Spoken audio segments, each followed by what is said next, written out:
Well, Matt, do you want me on the on here or on the podium? Either one. So the podium is fine. Good evening, everybody. Good evening. My name is Steph Bertozzi. I'm the Dean of the School of Public Health, and I'm really happy that you guys are all here, and I'm extremely happy that this panel is here. Welcome to the first of the Dean Speaker Series for this school year. Second. All right.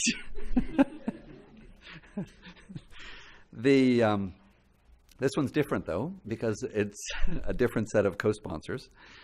And I want to thank our various co-sponsors. So other schools on campus, the Goldman School of Public Policy and the College of Natural Resources are both co-sponsoring, along with University Health Services. And even more importantly, Berkeley Health and Wellness, which many of you know Berkeley Wellness because the newsletter has been around for a very long time. But recently, we acquired not only the ownership of Berkeley Wellness, but also of Health After 50, and there is it 23 total other reports and publications? 19 monthly reports. So on that order of magnitude. So, and that means that John, who's been the editor of Berkeley Wellness, now has a much bigger job, which was not exactly what he said he wanted to do when I talked to him when I first got to the school. But we're really grateful for the fact that he's taken on this extraordinary transformation of our participation in the health and wellness publishing world, but also that he's actually taking ownership of it, because it means that all of us sleep well at night because we know what high quality work he's done on that in the past. John has been chairing the editorial board for the Wellness Letter for more than 15 years, including the editorial board that oversees all of the wellness reports and handbooks. And he and Lloyd Lee were really the two people who were instrumental in launching this new partnership. So Remedy Health has been the publisher for the Wellness Letter and owns the online wellness website. And they came to us with a proposal that they would transfer ownership to us of both our print publication as well as the sister publication that they have also been running with Johns Hopkins, Health After 50. And so this is really, after many, many months of negotiation and many, many hours, it has come to fruition. And I, outside, got my first copy of a Health After 50 with a Berkeley logo on it. So I'm very happy about that. John's an internist and an infectious disease specialist. He teaches in the school. Everybody I know in Berkeley who knows anything about health, if they're looking for a doc, they ask John because he knows everybody and knows who's good. But he's also been a really important communicator in communicating health and wellness information to the public. And that's a really unusual skill, to have somebody who's an academic and who's a physician and who's a communicator. And Linda was telling me about some of the recent stuff, articles. Some of them are a little bit more racy, like are B-days better for you than toilet paper? Some of them are a little bit more esoteric, like trans fats, replacements, but evaluations of all kinds of things, because we're constantly bombarded by advertising suggesting you should take this supplement, you should do this thing, and sorting out which of those are real and which of them are not. That's been the mission of the Wellness Letter, and that's been what John's dedicated his life to. So, you know, how important is measles vaccination, and how much of a threat are measles outbreaks? Do we really have a problem with multi-drug resistance and crisis and not having enough antibiotics? Do brain training games really help us stave off memory deficits? Is there such a thing as too much exercise? Is it insomnia, or are you just sleeping in multiple episodes rather than a single one? What's the Nordic diet, and is it good for you? And how often should we wash or throw away our towels and our sponges in the kitchen? So tonight, this just gives you an idea of, this is a guy who researches and has opinions on a huge spectrum of topics that relate to health and wellness. And tonight he's bringing to us a panel that is going to address a topic which I've become extremely interested in because of the time that I spent in Mexico, where diabetes is now the #1 cause of morbidity and mortality. And that is is sugar making us sick? Since Mexico is the #1 soft drink consumer in the world, you can guess what I think the answer is. But our panelists are extraordinarily distinguished, but John's going to introduce them. I'm just going to say to Gary Taubes and Ron Krause and Janet King and Chris Madsen, thank you for coming and doing this with us. And John's going to tell you all about who they are and why they're so fabulous. Thanks very much.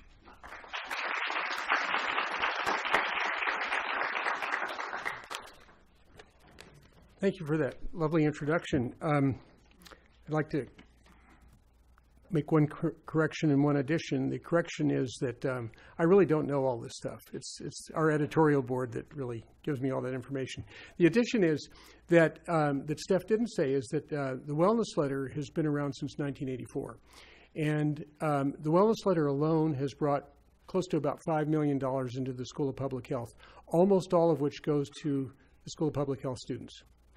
So it's been a very important win-win from our perspective in the sense that we get the public health message out, and at the same time it brings in financial resources that we certainly need. So we're hoping the same thing will happen with Health After 50 that's happened with the Wellness Letter, and we'll be able to continue being a revenue resource and an information resource to the public.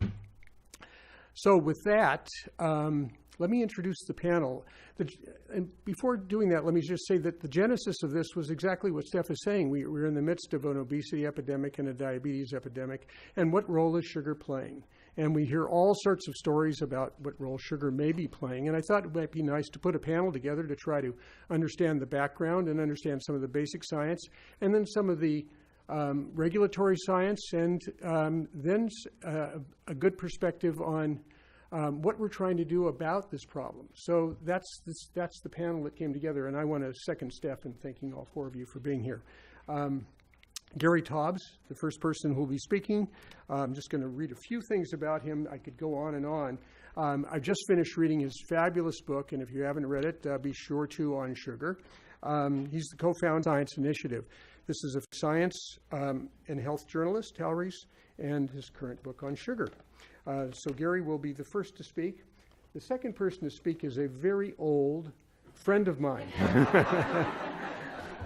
Ron and I have known each other for many, many years. Ron is a senior scientist and the Dolores Jordan Endowed Chair of Children at Children's Hospital Oakland Research Institute. He's a professor of medicine at UCSF and adjunct professor here at Berkeley in nutritional sciences.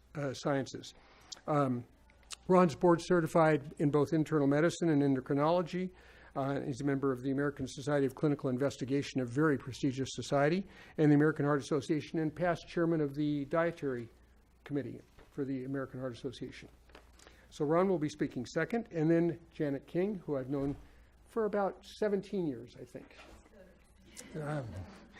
Janet is on the faculty here at UC Berkeley. She's a senior scientist at Children's Hospital Oakland Research Institute, professor emeritus in nutritional sciences here, and at UC Davis as well. She's recognized internationally for her research in maternal nutrition and human zinc requirements.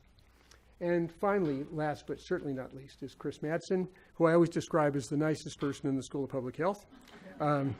Chris is an associate professor in our school, and she's the faculty director of the Berkeley Food Institute here at UC Berkeley.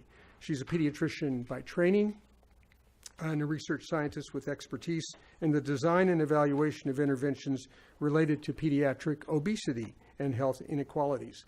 So as you can see, we go all the way from science journalism to basic science to public policy, and then we'll end with Chris's comments about some of her work.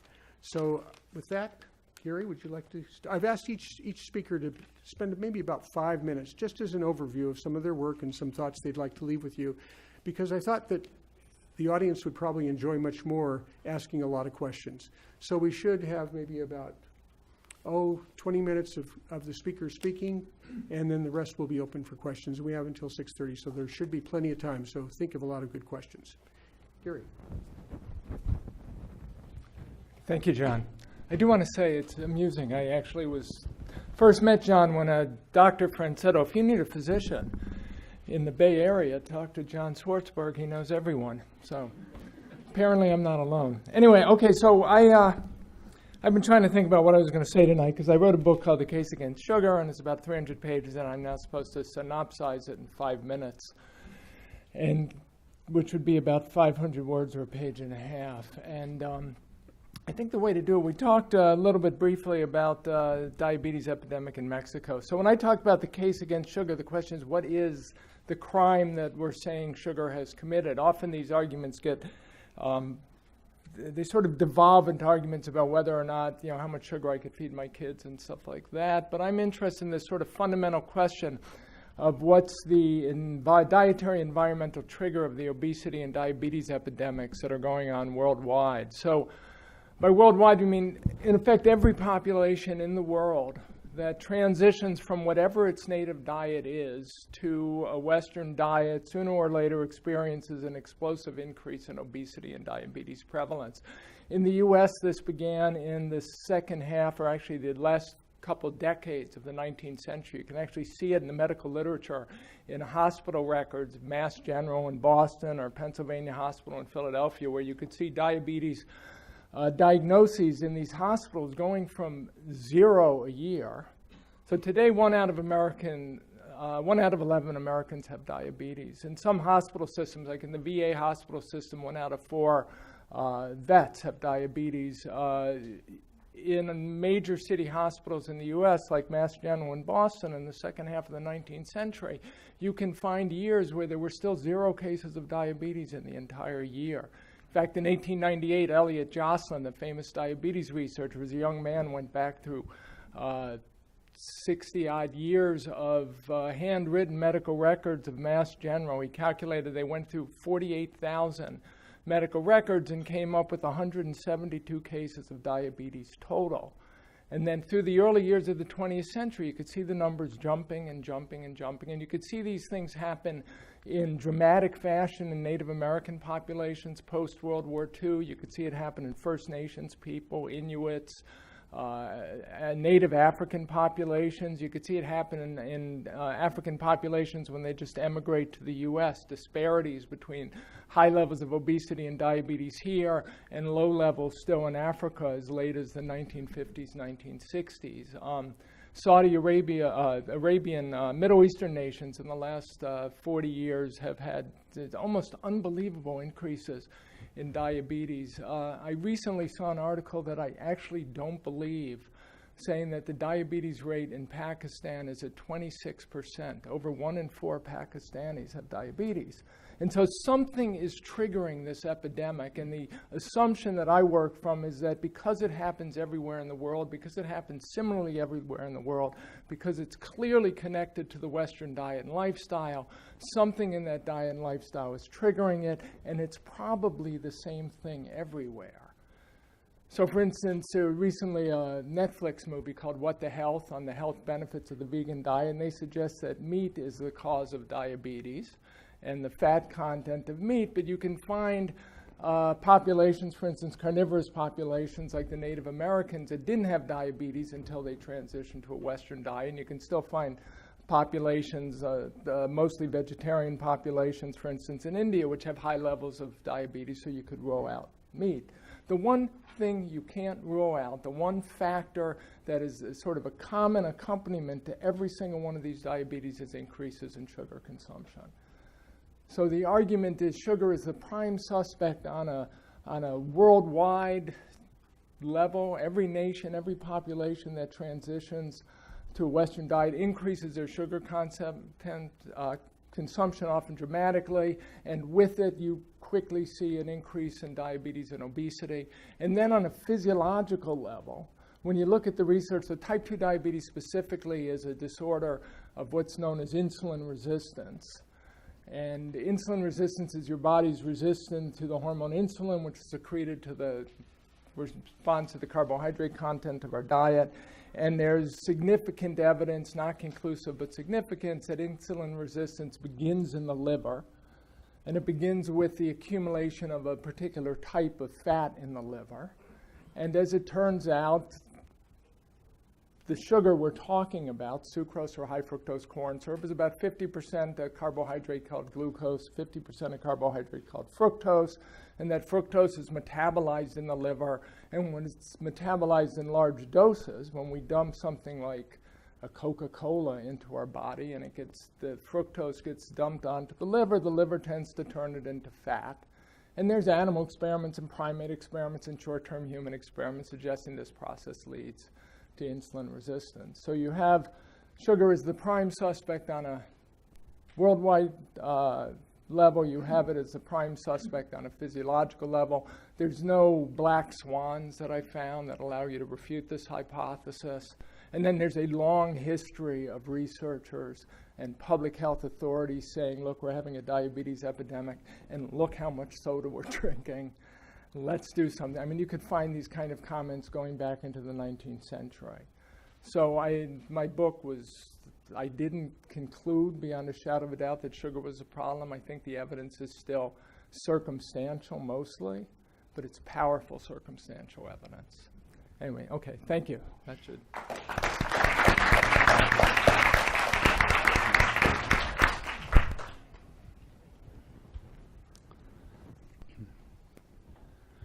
So as John mentioned in his introduction, I'm really coming from the world of heart disease, and my interest throughout my entire professional career has been on prevention of heart disease. And I tumbled into the sugar connection kind of by accident when I was still chairing the American Heart Association Nutrition Committee and also conducting research here in Berkeley on diet and heart disease risk factors. Following the traditional line in both cases of low fat is good for you, and the corresponding dietary change is substitution of carbohydrates for fat.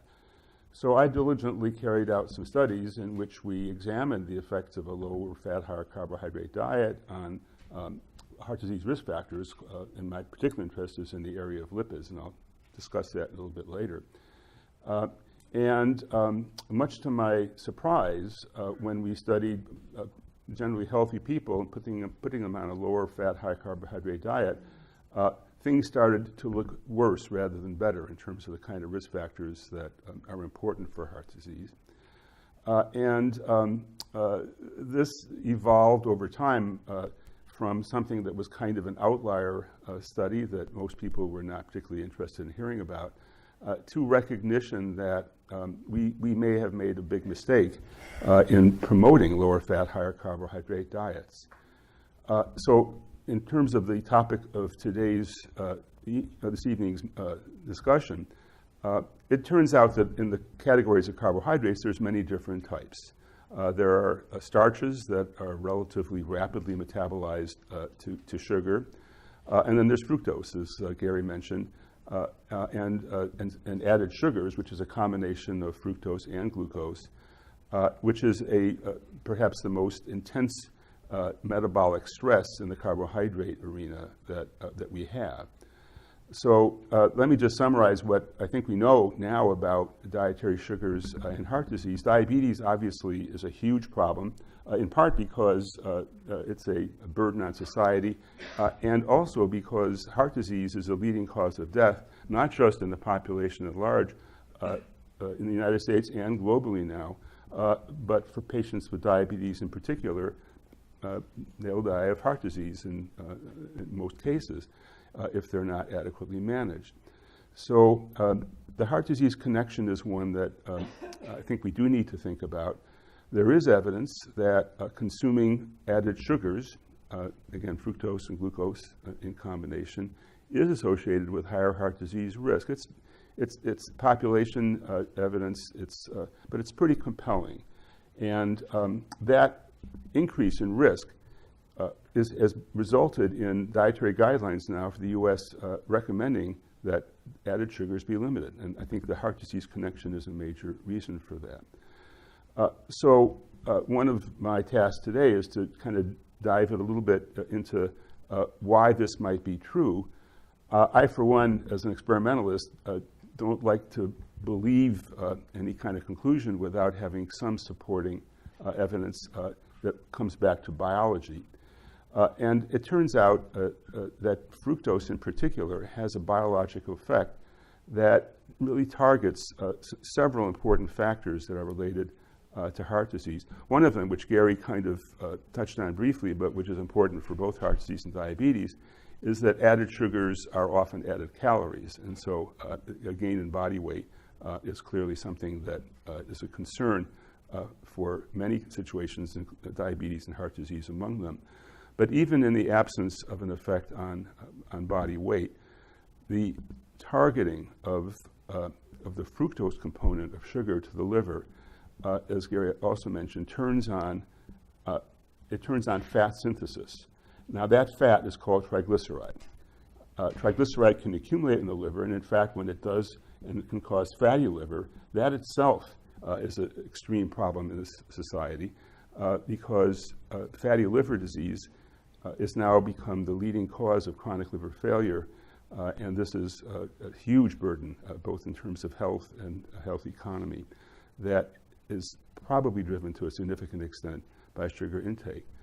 But there's these other effects, insulin resistance that Gary mentioned, but also the liver puts out these fats into the blood. When there's too much that is being produced, those fats leave the liver, circulate in the blood, and triglyceride in particular is not a fat that many people realize is as important, if not more important, than cholesterol in increasing cardiovascular disease risk, particularly in individuals who are overweight, sedentary, the typical kind of patient that I tend to see in my practice, who has something called metabolic syndrome. Metabolic syndrome is a cluster of interrelated risk factors driven by triglyceride metabolism, aggravated by excess body weight, associated with high blood pressure, associated with other factors that can increase risk of heart disease that are inflammatory in nature. It's a whole cluster of metabolic effects that sugar can drive that is unfortunately all too prevalent in the population, often missed because cholesterol levels are not always necessarily elevated. What we've shown is that there's a particular form of cholesterol, a particular subtype of bad cholesterol that is driven by sugar that is increased, but it doesn't show up on routine tests. And so this adds to the overall burden of this kind of dietary practice on heart disease risk. So this theme of the metabolic effects of sugar, I think, is an important piece of the puzzle that helps us to understand why there's an association of sugar intake with these chronic conditions. And we still have a long way to go in terms of understanding mechanisms. Clearly, the burden is largely on finding a way to change population practices and implement the implications of what we're doing here. But I hope that understanding a little bit about how sugar actually impacts health in an adverse way, understanding some of the biology, will help drive the thinking process, although we may be living in an era where scientific data is not necessarily given as much credit as it should. I would like to think that if we carry the flag for understanding how our health is impacted by diet, we're making some important strides. So I'll stop there. Thanks.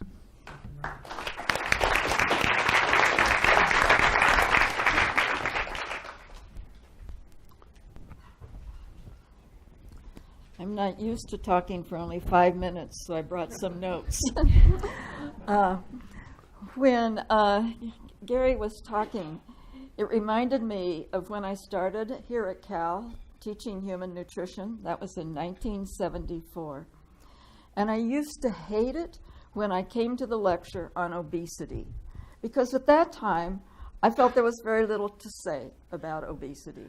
It wasn't a major health problem in the United States at that time or anywhere in the world, and I couldn't figure out how to fill up 50 minutes talking about obesity.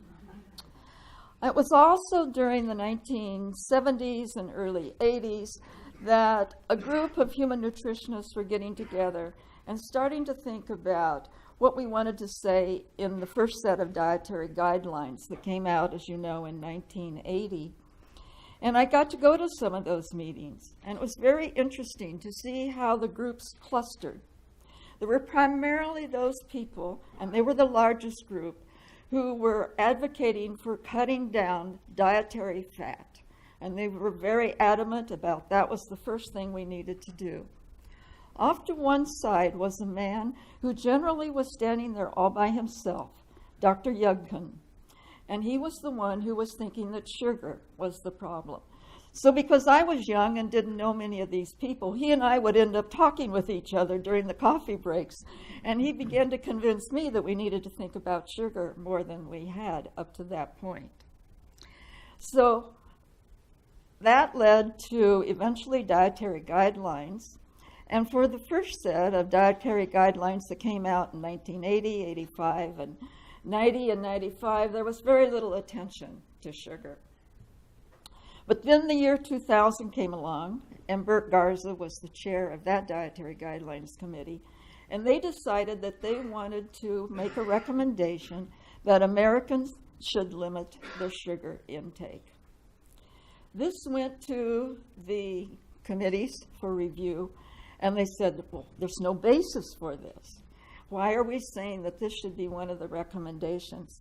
And I remember a very long, heated telephone conversation at that time about, can we say this? And finally, we were convinced we had to back off and say we should moderate our intake of sugar. So that was 2000. In the year 2005, I was the chair of the Dietary Guidelines Committee, and more data had accumulated since the year 2000, and we were going through all the various issues, and I had a really, really good committee. We were able to come to consensus without having to take a vote on about 45 different issues, just by debating them and discussing them thoroughly back and forth. I thought, why have people complained about serving on a Dietary Guidelines Committee? This is easy. I don't understand the problem. The last issue we got to was sugar. And then I realized what a problem it is to be involved in a Dietary Guidelines Committee. We started debating it, and the people on the right-hand side said we have to come out with a stronger statement than they did in the year 2000. And the people on the left said, no, it doesn't make that much difference. We know from data that have been done in children that they can get up to 25% of their calories from sugar, and it doesn't affect the nutritional quality of their diets. So we had to have the government fund us for an extra meeting just to address sugar alone. And we were not able to come to a consensus on what we wanted to say. We ended up having to vote, and the vote was 8-5. 8, we want to limit the intake of sugar. 5, who said, no, we don't need to go that far right now. However, that never made it into, the Dietary Guidelines report for the public. That was in our advisory committee report. And instead, what went out to the public was a discussion of discretionary calories. Now, we calculated what discretionary calories are. Those are the calories that you have left over after you've met your nutrient requirements. So we figured that for a woman, that would be about 100 calories a day that she could get from sugar. And for a man, maybe 150 calories a day.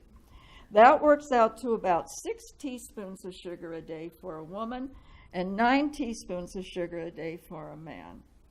You know what the average sugar intake is in the United States right now? 22 teaspoons a day. So that's a pretty big switch.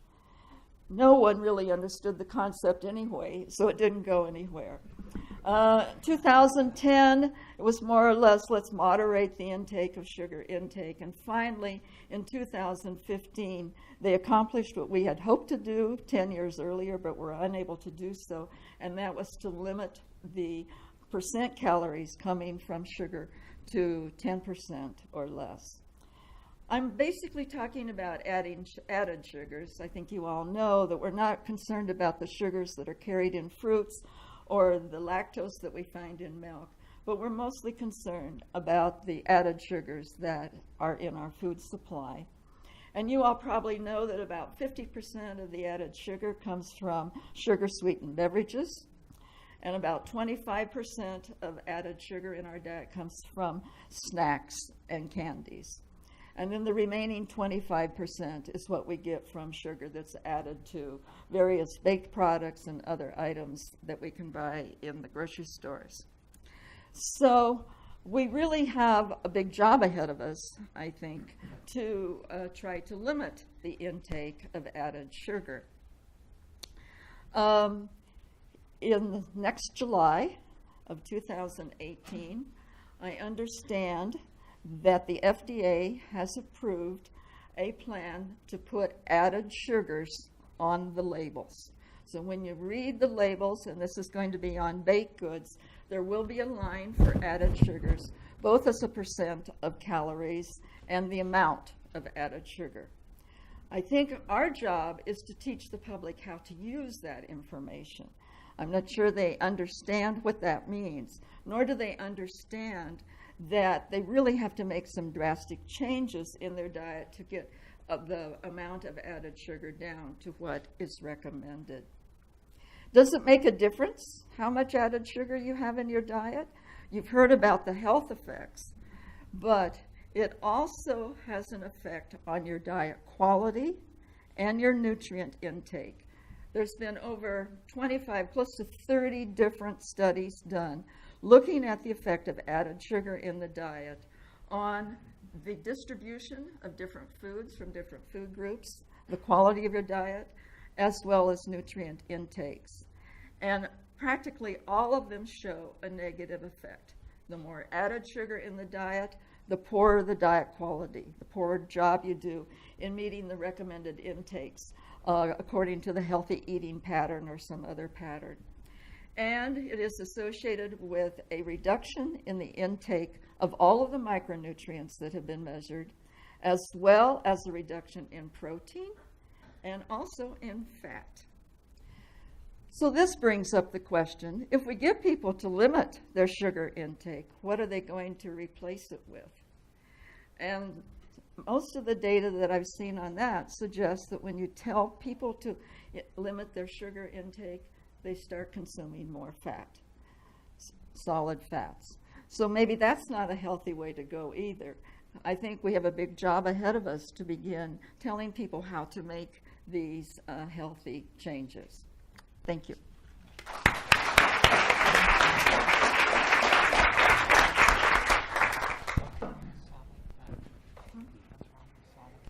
What a perfect introduction to talking about soda taxes. So we know that sugar is everywhere. It's worldwide. We know that it breaks your heart, right? And we know that despite trying to tell people what's healthy and what's not healthy, people are not super great at listening to that. How many of you have had a donut in the last month? Yeah, raise them high. Be proud. Okay, so And everything. How many wish? How many wish?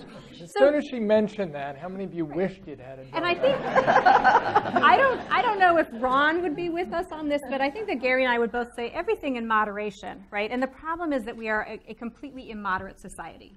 So we drink way too much soda. And if you want to curtail soda consumption, you can do education and guidelines. So let me ask you, Janet, if the FDA, if everything goes through and we have added sugars on labels, what percent reduction in SSB consumption do you think we might see? Just a ballpark.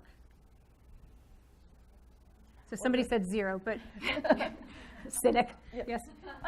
Maybe 10, 15%. I don't know. That is not what I thought you were going to say. So I think every piece of education that we've done has had, I shouldn't say almost no effect. Education is critical, but they have had teeny tiny effects. The problem with education is that we are overcome by a flood of other influences, right? There are so many things that actually influence our behaviors beyond what we know to be good for us. And I think this is the problem with trying to just educate and not actually trying to change other things that influence behavior. And you all know that Berkeley was the first city in the nation to pass a soda tax. So Berkeley. And I am not saying that I am pro-tax necessarily, but what I am interested in is evidence on major public health interventions. Because as a pediatrician, I worked in the obesity clinic at UCSF. Bob Hyatt, I see down there, my UCSF colleague. I worked there for 10 years in this childhood obesity clinic, trying to support kids who were trying to lose weight, and their families really cared, and that's why they were showing up. And I was changing nothing, because I was saying you need to eat better and you need to exercise more. And they're going back to the same neighborhood where the parks, there are no parks, the streets aren't safe, it's a food desert, there's nothing healthy. And I began to feel not that I was a fraud, but that I just wasn't doing enough. Sitting in an office counseling these kids was not the right thing to do. And so I came over here because I want to figure out what are those big things that we can do that have major effects on what people consume. So soda tax, everybody led up to soda is obviously the problem. 50% of added sugar comes from soda. And in the early studies that we did here in Berkeley on the soda tax, we found that in low-income communities, people reduced consumption of sugar-sweetened beverages by 20% after exposure to the soda tax. And this was comparing it to what was happening in other local neighborhoods, like in San Francisco and in Oakland before they had taxes. We saw a significant decline in Berkeley. That's huge. A 20% decline is huge. It's bigger than anything I could hope for as a clinician. I never saw those kinds of changes. And certainly weight loss programs, after-school programs, they have tiny changes if we're looking at things like sugar consumption. So Berkeley's tax had a huge impact. Berkeley, you may know, is a small and highly educated city. It's a little different from lots of cities in the US. But Mexico, as Steph was saying, is a huge country with a huge diabetes problem, and they instituted a tax before we did. They saw incredibly similar results in terms of reduced consumption, and particularly in low-income populations. And these are the populations that I'm most worried about, because that's where the cardiovascular risk is highest. That's where diabetes is highest. It's in low-income communities. Don't get me started on why we even have low-income communities. But if we think that taxes are effective, then we kind of have to get behind, okay, we have evidence now from Mexico, we have evidence from France, we have evidence from Berkeley, we have taxes that have passed in a lot of different places. Chicago has a tax, Philly has a tax, Seattle has a tax, San Francisco and Oakland now have taxes. But the problem is the work is not done, because despite the promising early evidence, and despite people really, there's a lot of uptake in taxes, I just wanted to read you guys a couple of things. So I don't know how many of you have followed this, but Chicago, Cook County, they passed a tax. Their board of supervisors, the county board of supervisors, passed a tax. It is under threat of being repealed. There was supposed to be a repeal vote today by the board of supervisors. It didn't happen because they didn't feel that there had been enough discussion. But the president of the board of supervisors said that this repeal measure was funded by the beverage industry. Probably true. And here is what Richard Boykin, a Democratic commissioner, said. President Preckwinkle, who is the Board of Supervisors president, she misreads the public on this. This is not the beverage industry. This is the people of Cook County saying, we don't want government telling us what to do. So that's the nanny state argument, and I appreciate that, and that's why I would never say I'm necessarily pro-tax, but here's the thing. When people make that argument and they say, oh, I don't want the government telling me what to do. Okay, let's say we have no government intervention. Are you then making a choice in a vacuum? Is there no other force influencing your choices? And that's where it's just insane how successful industry has been in subverting the influence they have on you. They act as if they don't have any influence on your choices. So why does Pepsi spend $3 billion a year in advertising? Why does Coke spend $3 billion a year? Because they're smart. In fact, they do their jobs really well.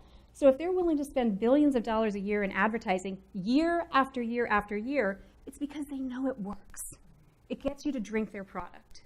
So to act as if government coming in and trying to sway you a little bit in this direction is so bad, I think is not, I don't think that we have a problem with people really believing in nanny states. I think that they've been bamboozled by the beverage industry, who's pretending it's not them, they're not influencing your choice.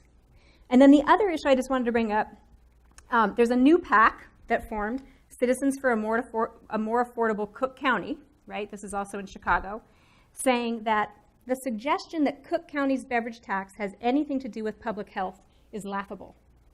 It's a misguided, unfair tax designed solely to raise revenue to fuel more county spending. The one thing that I will leave you with is Soda taxes not only have a huge impact on consumption, they are the one public health intervention that actually raises money. It doesn't cost us money to make this happen, and there are many models now that have been in Mexico, for example, over the next 10 years. With their soda tax, they expect to save $1 billion in healthcare costs and to prevent about 200,000 cases of diabetes. Multiply that by 10, that's the effect we would expect in the US if we had a national tax. No model predicts that we wouldn't have health benefits from it, and it raises money. I rest my case.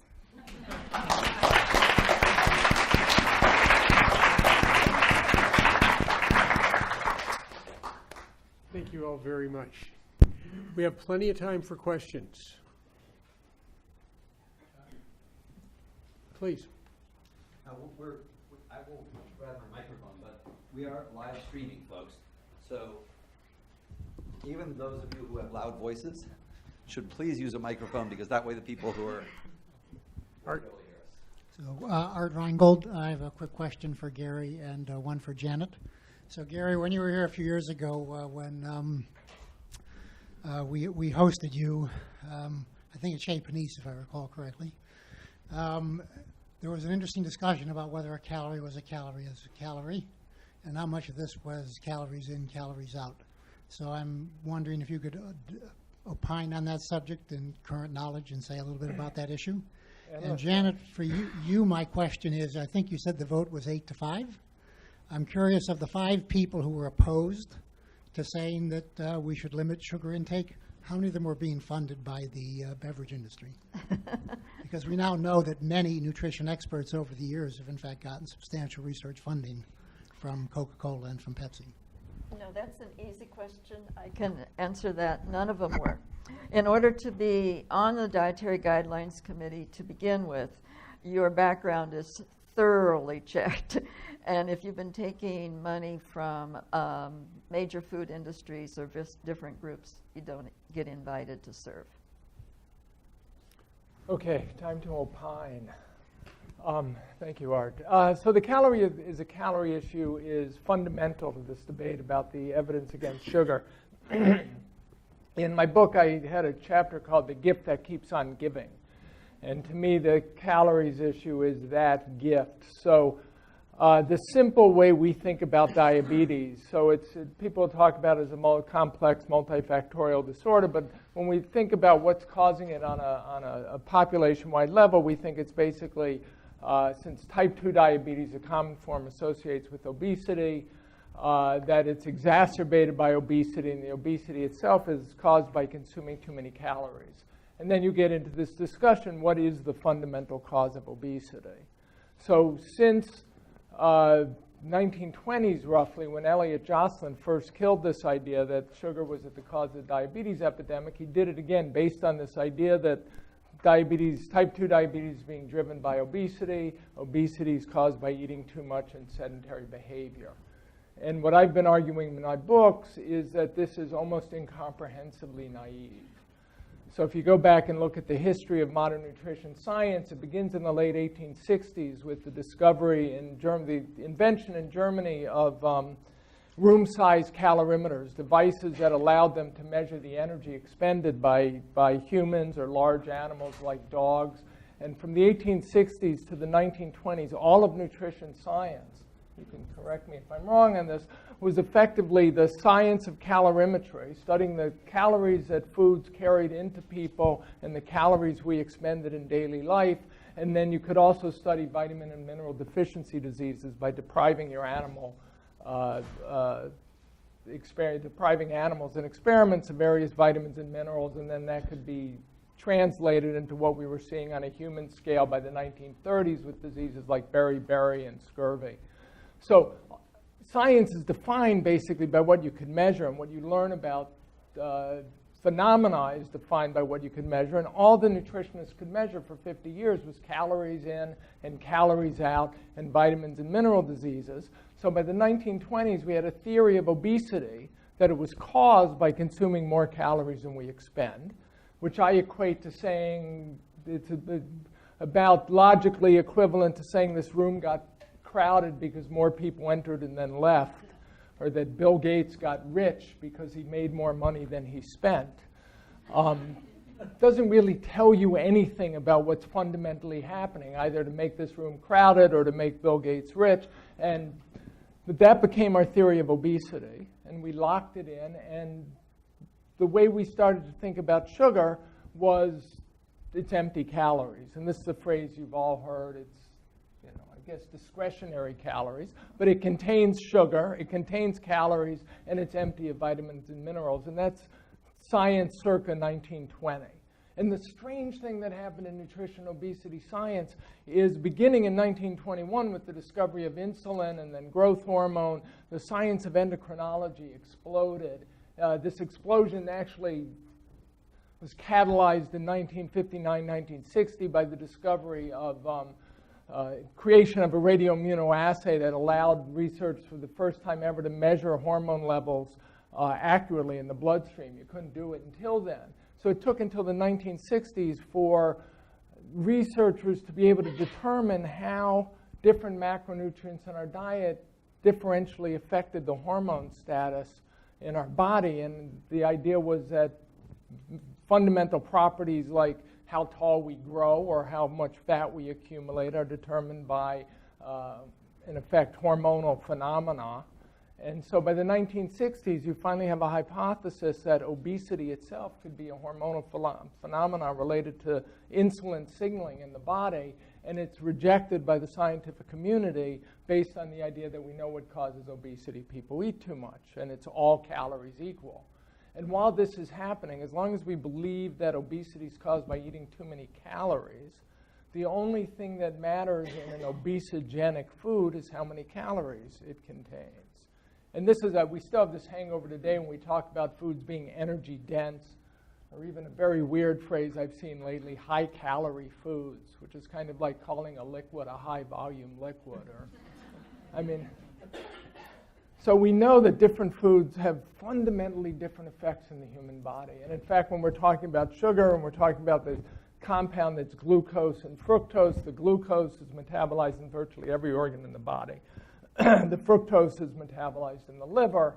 The question would be, on what basis would you assume that it would have the same effect metabolically if we're secreting different hormones in response to these foods, we're metabolizing them in entirely different organs? Your null hypothesis would be that they are going to do different things to the human body, and one of the things they can do differently is differentially affect the hormones that determine whether or not we accumulate fat or mobilize it and use it for fuel.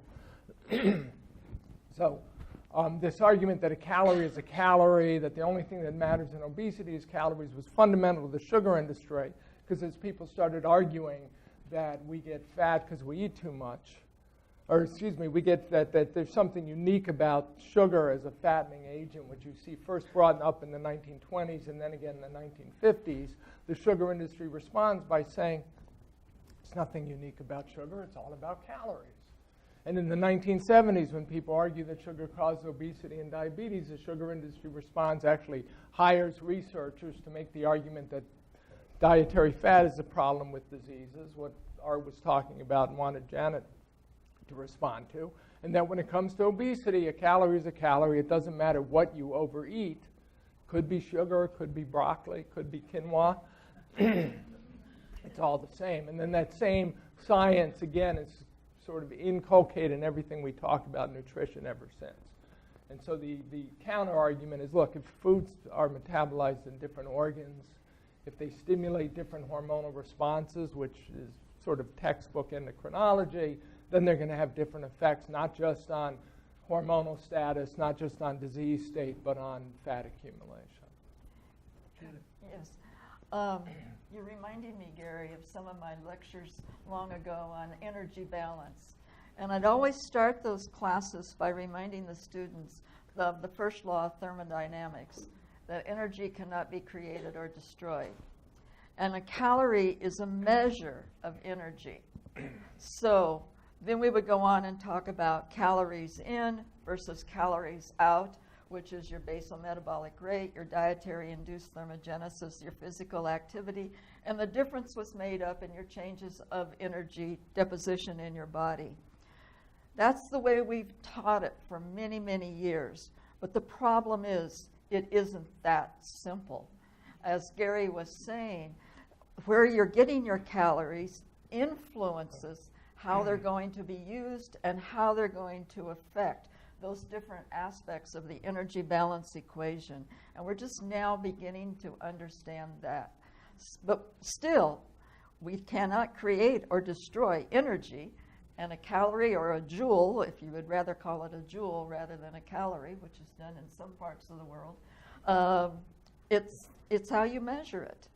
But we need to better understand, as Gary was saying, the metabolic effects. So that's the question. It's not just the calories are a measure of how much you take in and how much you expend, but the effect in the body completely determines how these calories are used. Do they promote fat storage? Do they promote an increase in expenditure? Do they make you want to work out? Do they make you, your metabolic rate go up or down? And if they promote fat storage, do they lock fat in the fat tissue or not? And there's a whole slew of effects that happen independent of the physics, which is always true.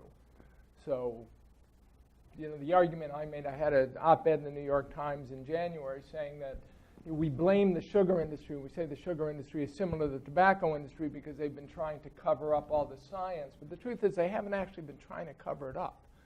Not most of it. What they've been saying is the nutritionists and the obesity researchers say this is true. And if this is true, then sugar is harmless.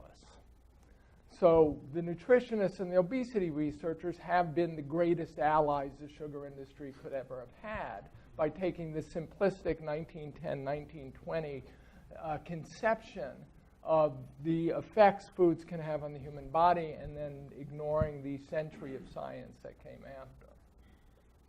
Art, your question about food, soda industry funding researchers or people at the dietary guidelines. We reported in the Wellness Letter a couple years ago of a paper that looked at researchers who were funded by the soda industry. Over 80% of their studies were favorable to the consumption of sugar, whereas researchers who had no financial involvement with the soda industry, over 80% of their papers showed a direct relationship of sugar to diabetes and obesity. Direct association. Direct association. Okay, association. Next. Hi, Lisa Barcelos. I'm in Epidemiology, School of Public Health. So we've learned a lot about the biology of sugar and what it's doing in the body and how it's acting in the liver. And if we believe that there is a strong link between sugar consumption and obesity, and I certainly do, I think as public health practice is concerned, we also need to think further upstream about the fact that sugar is very addictive. And it seems to me that there isn't enough attention paid to that part of the puzzle because, as was mentioned earlier, you can tell people you need to reduce your calories and you need to exercise more and cut out sugar and all of that. But the data are really mounting around the fact that sugar is as addictive as nicotine and alcohol. And if we don't back up in public health and think about that part of the road towards obesity, I think we're really missing out on a big place where we can have intervention. Everybody please introduce themselves when they get the mic. We have one back there and then we're back to Anne. I had a question about what the food processing... Yes. My name is Evan Variano, and my question is about possible responses of the food processing industry to this information getting out. And it doesn't seem like there's a lot of research yet on these two topics, but adding specific fibers or controlling the fiber content of food to change the rate at which the fructose hits your liver, or adding non-nutritive sweeteners. From the literature we do have, is there evidence about what those would do to solve the problem or make it worse? Who would like to tackle that?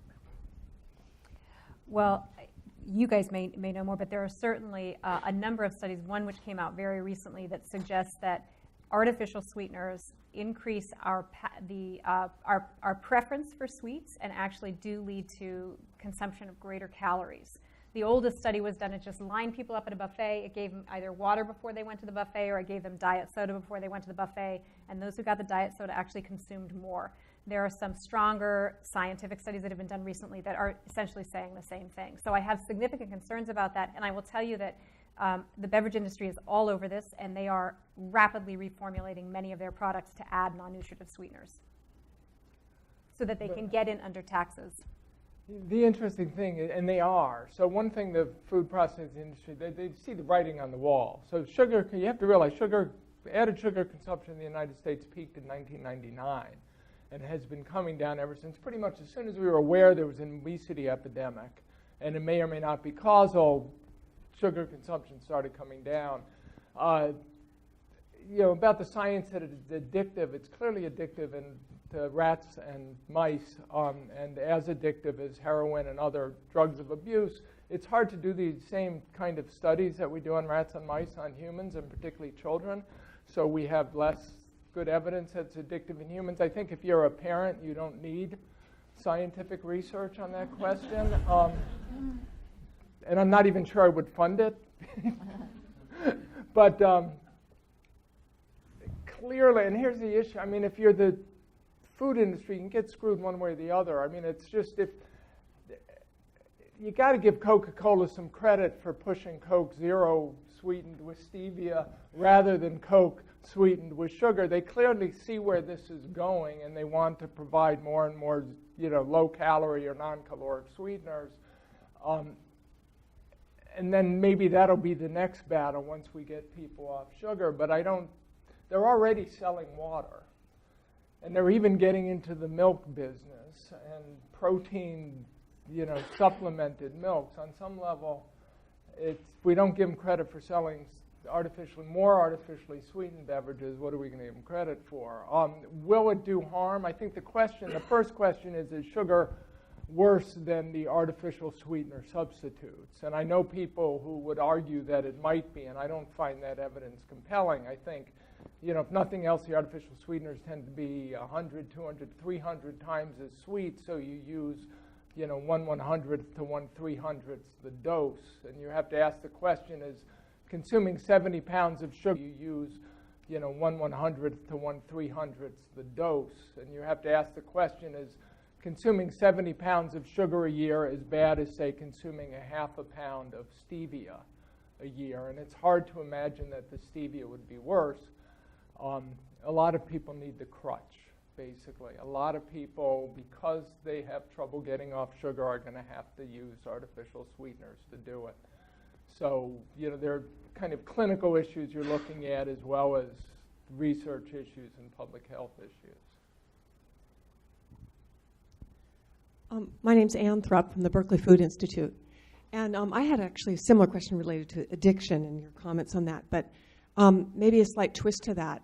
I was wondering if any of you are familiar with research or have done research having to do with child or initial exposure to sugar, and whether and how much the human being's natural reaction to sugar is always positive, related to brain function or chemistry in the brain. I find it very interesting that in some cultures that don't have early exposure to sugar, there's a natural orientation towards more bitter flavors and more acceptability to bitterness, like in a lot of the Asian diets. So I don't want to make overgeneralizations, but I feel like often we get this generalization that all people love sugar. It's like a natural part of human reaction to love sugar. And I don't know if that's based on research of the understanding of brain function, or if that's more sort of an assumption in general that, since we all in the room love sugar or whatever. But I do think that maybe cultural variability. I was wondering if you have some comments on that. Janet, Ron? I will say I think it's a good idea in virtually every area of nutrition to question the underlying assumptions. Because often they are, you hear the thing where we all have this affinity for sugar because it represented energy-dense foods and, Paleolithic times, and so we were drawn to sugar. And, that's like a just so story. Like, why did the camel have its hump? I mean, it could be true, but who knows? Even with the comment you make is an interesting one, because most of the research would have been done here, post-World War II, or in the UK, and it would have been done in populations where not only did the infants get sugar early, but the mothers were consuming sugar while they were pregnant. So they might have been, or the kids are exposed to sugar in the breast milk. And if the research had been done in Asia instead of here, they might have come to different conclusions. I got into this field because I was sort of stunned by the briskness with which researchers will embrace the hypotheses as fact, despite the poverty of the evidence. So that's one area. So way in the back here, then I'll come down.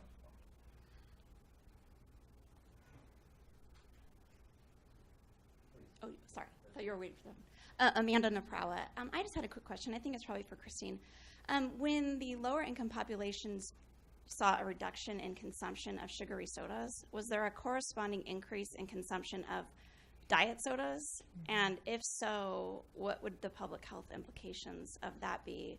Is that just changing one problem for another? Right. Well, so in Berkeley, we were incredibly fortunate that the response was we saw a 20% reduction in sugar-sweetened beverages, and we saw a 60% increase in water. Now, we saw a 20% increase in water in San Francisco and Oakland because it was the hottest summer on record in 2015, and so that 60% is not necessarily true. But what we all took as just a very promising early evidence is that people are substituting. We were talking about, someone was talking about substitution before, but the substitution seems to be going in the right direction. And I would very much be concerned if people are substituting with diet soda. What we used to say, and now I'm beginning to wonder about this too, is if you already have diabetes or have significant cardiovascular risk and you can't give up sugar-sweetened beverages, go ahead, drink diet soda because that's better than sugar-sweetened beverages. But with some of the research coming out on the effects of artificial sweeteners, I worry about that. Hi, Mark Horton.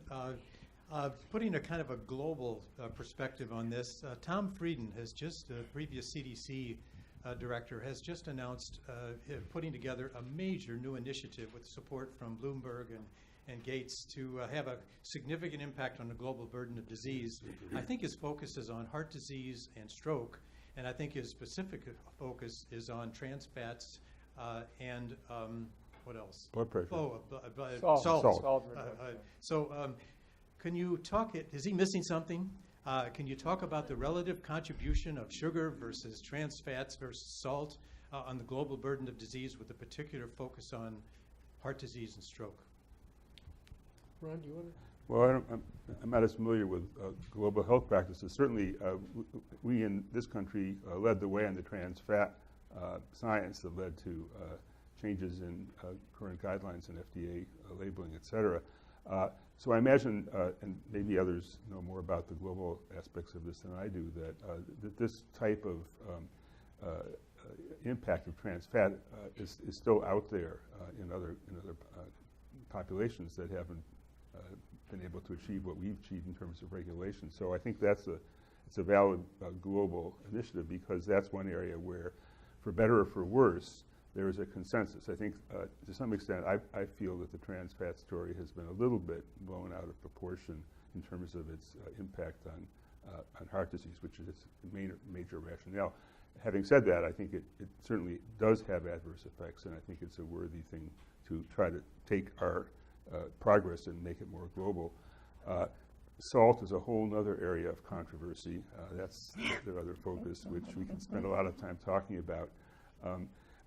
This has to do with should we be making population-wide changes in sodium intake to control blood pressure and heart disease risk, recognizing that in the United States, again, our guidelines are really pretty difficult to achieve, and the rationale for trying to get the whole population down to those low levels, I think, has been challenged, in large part because there's huge inter-individual variability in salt response.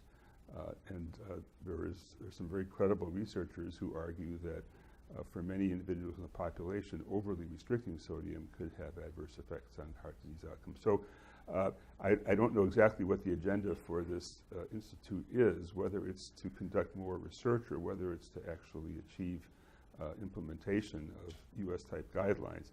But I think certainly for the salt area, there's a lot more that could be done. John. Please, Janet. I just wanted to add, my experience globally is that added sugar is increasing in the diets of people all over the world. And we are now beginning to see abdominal obesity in the developing world, and diabetes and heart disease. We're seeing more obesity in children than we used to see 10 years ago.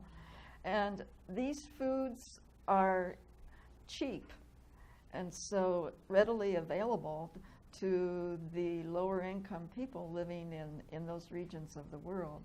And they taste good. So they're readily consumed. And I'm sorry that sugar wasn't on the list. That was under consideration. It was odd that it wasn't on the list, considering that Bloomberg was one of the 3 funding agencies. Well, well, they picked targets that have had a fairly strong consensus in the nutrition community, and sugar is getting there, but I think there's but salt is drifting. So it was Tom Frieden has been focused on this salt issue for a long time. He was focused on salt at the CDC. He's been writing op-eds in the New England Journal of Medicine that hundreds of thousands of lives could be saved each year by restricting salt. But the evidence base there is pretty poor as well. So you could, my name is Jason Chen. We've heard a couple of comparisons between smoking, lung cancer versus sugar consumption, right?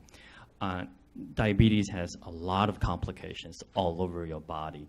Are there any studies done that comparing the cost of smoking and all its related diseases and complications versus diabetes and all its complications? So in terms of magnitude, I don't know if anyone knows, if there are studies, but we'd like to know the magnitude, the comparison. Thank you. I was going to say, Bob, do you want to? No. I work with Stam Glantz, and so. You get to talk. Introduce yourself, Bob. Yeah. So nobody wants to answer that question? No. I thought you were going to answer it. I don't know the answer to that, but it's a logical question. Considering the prevalence of diabetes, and that so both smoking and diabetes increase heart disease risk. Smoking increases lung cancer risk, clearly is the big thing, but lung cancer is a relatively rare disease. Diabetes is an exceedingly common disease. I would be stunned if the societal cost of smoking is greater at this time than the societal cost of diabetes. And there are actually internal documents from the tobacco industry suggesting that smoking is a cost saver in terms of healthcare. This is horrible. To acknowledge that, horrible. People die sooner. Well, Just to say, you die instead. Yeah. So I think diabetes are probably the cost of diabetes far outstrip the cost. And even the cigarette industry. I think I didn't say that the right way. Bob. So my name is Bob Hyatt. I'm at UCSF, and I'm an epidemiologist as well. So my question to the panel, probably to Ron Krauss, is to invite you to leave diabetes and heart disease and think about cancer. And so there's a number of associations out there with obesity and large number of cancers. Hepatocellular cancer is one of the cancers that's increasing in the United States, and it's largely associated with fatty livers. What's the best evidence for the biologic mechanisms that lead from obesity or fatty liver to cancer? So this is still an active area, and I think a growing area of scientific interest. The situation with hepatocellular carcinoma, at least from my reading, is one of progression from fatty liver disease to more advanced inflammatory processes and fibrosis that set the stage for hepatocellular carcinoma. On top of that, there's more general effects that have been attributed to insulin resistance and the production of growth factors under insulin stimulation that can cause proliferation, the more likelihood of DNA damage, and that can affect other organs as well. So every year, I've been helping to organize a conference on insulin resistance and its medical effects. And we've been doing this for about 15 years now. In the first couple of years, we were talking about diabetes, and there were a lot of endocrinologists there. As time went on, we began to realize we had to embrace a much larger spectrum of the medical community, including the cancer people, which we're now doing, because of this overarching metabolic stress that leads to these complications. I think the hepatocellular carcinoma may be in a special class because sugar, fructose targets the liver, and fatty liver consequence of that is clearly in the causal pathway. But the generalized effects, I think, are also of considerable relevance and plausibility. So we can't include cancer? I'm sorry? We can't include cancer in the discussion, yes. It's part of the story, and whether it's insulin resistance or other actions of sugar that are responsible, it's probably as complicated, if not more complicated, than heart disease. Oh, hi. Karen Coleman. I have two questions, and I guess members of the panel can choose to answer either one. My first one is, it's obvious that we are in the middle of a very serious public health crisis. So if you were appointed food czar, not by Trump, but let's say a nonpartisan person, what bold initiative would you take to make a change? Would you, for example, expand the idea of taxation and talk about taxing more sugary foods, tax excess weight on people, or how would you go about doing something, be as controversial as you'd like? And my second question is, have any of you personally had a struggle with sugar? And if so, what teaspoon level were you at, and where are you now? And how did you vanquish it?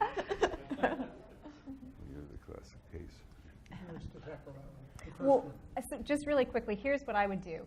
If I could, not just food czar, but if I were actually czar for a day. I think the biggest problem that we have is that corporations are very good at what they do, and they only have one rule, and that is make a profit. And as long as that's actually the way our system works, that the only thing they're held accountable for, and they do it really well, but that's the only thing they're held accountable for, we're always going to be in a fight. Why, as a public health practitioner, am I fighting against industry constantly? So that's what I would do, is I'd say we need a whole new system of what corporations really are. Perhaps we should start with Citizens United.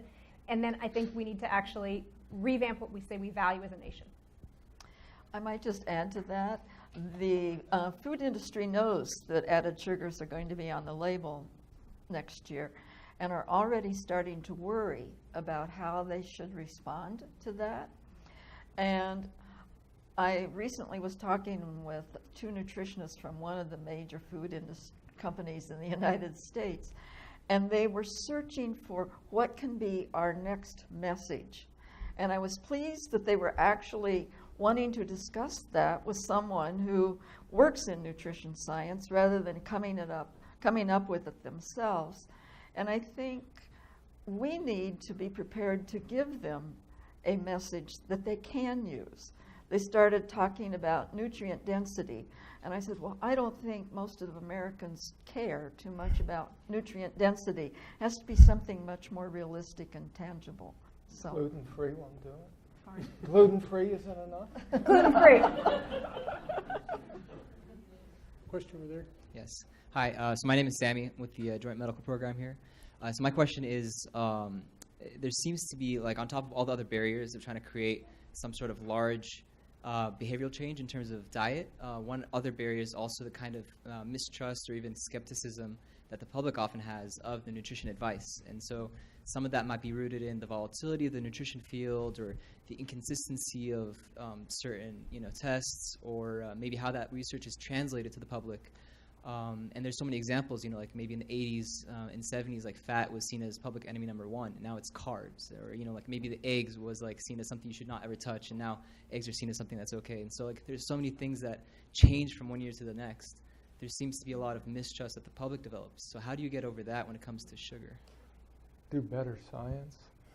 I'm going to answer. This is combined what I would do if I was the food czar. So I'm going to combine these. I think one of the fundamental problems we're dealing with here is a culture of sort of a lack of understanding of what really critical, rigorous, methodical, good science is that goes back in nutrition and obesity research back to the 1950s, basically. And so one of the reasons we distrust nutrition advice is this pendulum swinging. Today things are bad, tomorrow they're good, and that tends to come out of the field of observational risk factor epidemiology, which can't establish cause and effect, but is a relatively inexpensive way to do research.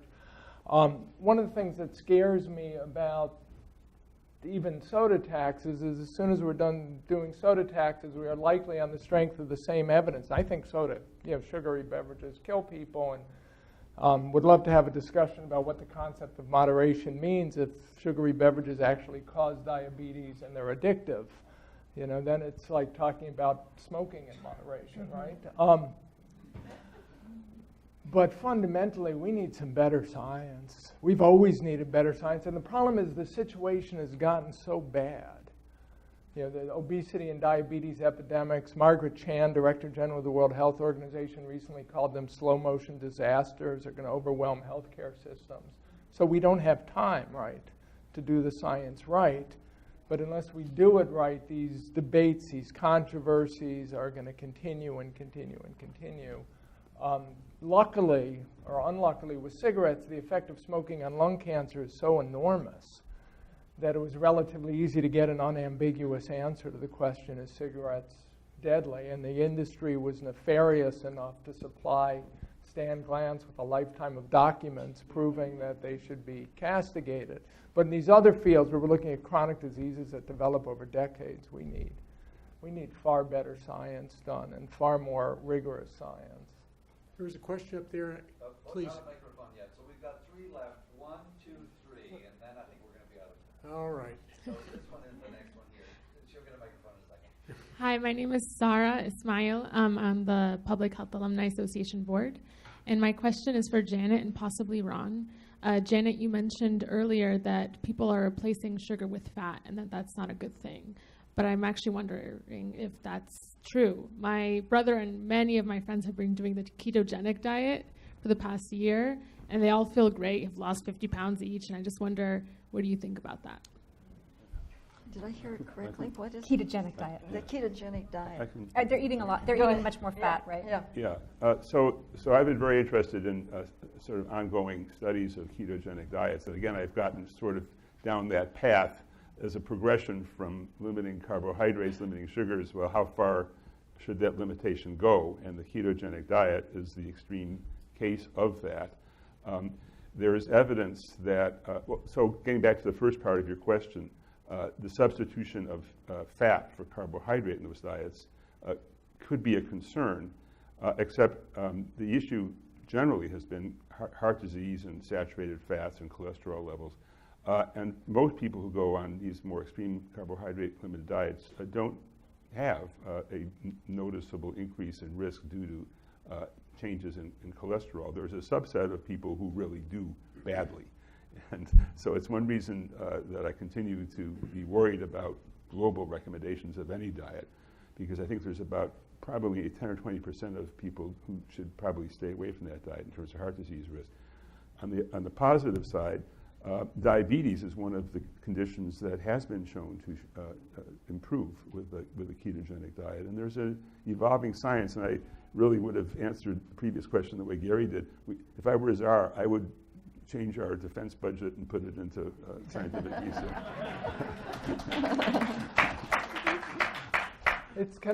One question, the response to that. By the way, Janet, you didn't respond. How are you eating these days? I'm eating very well, thank you.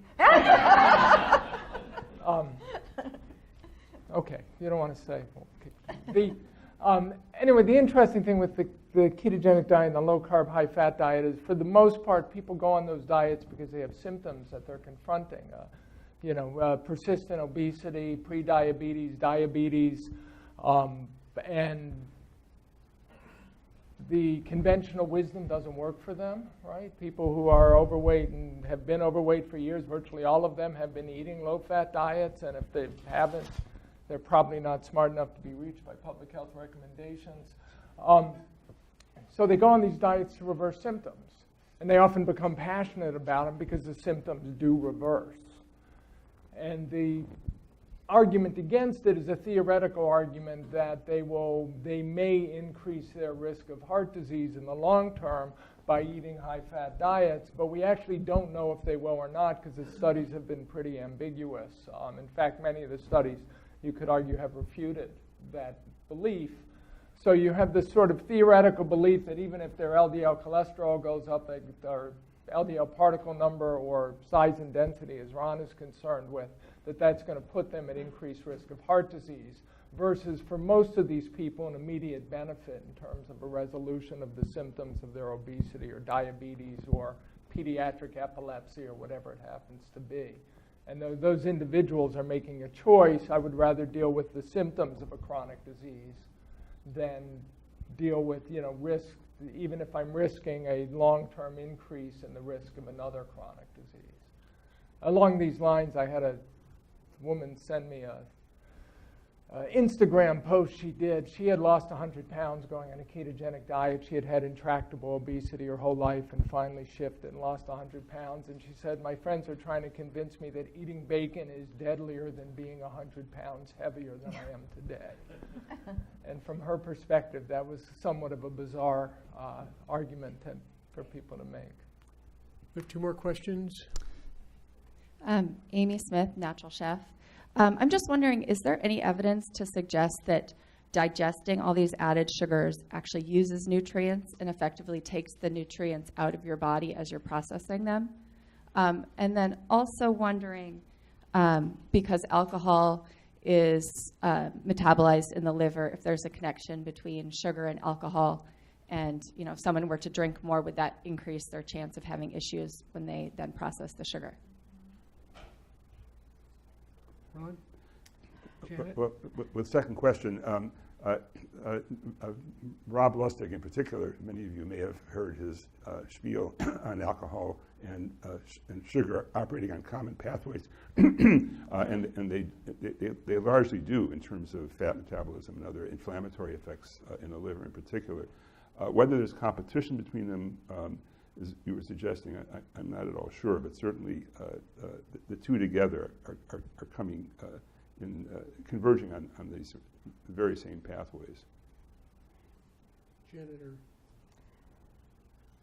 I can't think of any scenario that would lead to an increased nutrient loss with a high sugar intake. Maybe I see some of my former students here in the room. Maybe you remember from the classes that you're teaching elsewhere, but I can't think of anything right now. And the last question that goes to? I'm Mark Barone. My one comment about cancer. So in Brazil, actually, the claim for taxation of sugary drinks came from the National Cancer Institute, not from the diabetes groups there, interestingly. And another, just to make sure that I understood, so if it's not the amount of sugar, but the type of sugar, the fructose that would cause the insulin resistance and the alterations on the liver. So if the sugar drinks would have another sugar instead of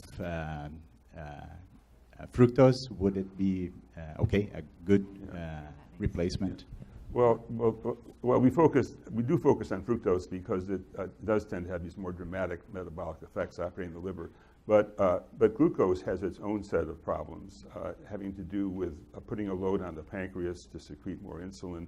And there is some evidence that we get diabetes eventually because the pancreas fails to put out enough insulin. And so glucose is presenting a metabolic challenge to the pancreas as well. So it's not harmless. One way to think about it, it's an interesting kind of rhetorical question. If we replace the 70 pounds of added sugars that we consume each year, and what did you say, 50% in sugary beverages, with glucose-sweetened beverages, like a combination, and if it's glucose with an artificial sweetener, because glucose itself isn't that sweet, are you going to see the same metabolic effects? or equally bad metabolic effects, or new metabolic effects we never even imagined, because nobody drinks that much glucose. And the answer is, well, maybe. Probably. But probably, so I don't know, maybe. I think it's probably. But the fact I'm is, going to go probably. the point is we never, even before sucrose became very true, we never consumed a lot of glucose-based sweeteners, so maybe, and that could be because they don't have the effect in the brain that fructose does. It could be that they just don't taste good. It could be that they don't have the effect in the liver that fructose does. So there would be a reason why we never consume that much related to their underlying metabolic and physiologic effects. That's what makes it kind of a rhetorical question, but not maybe a meaningful one. So we're ending this conference by probably and maybe. Yes. Okay. I want to thank the panel so much for the contribution.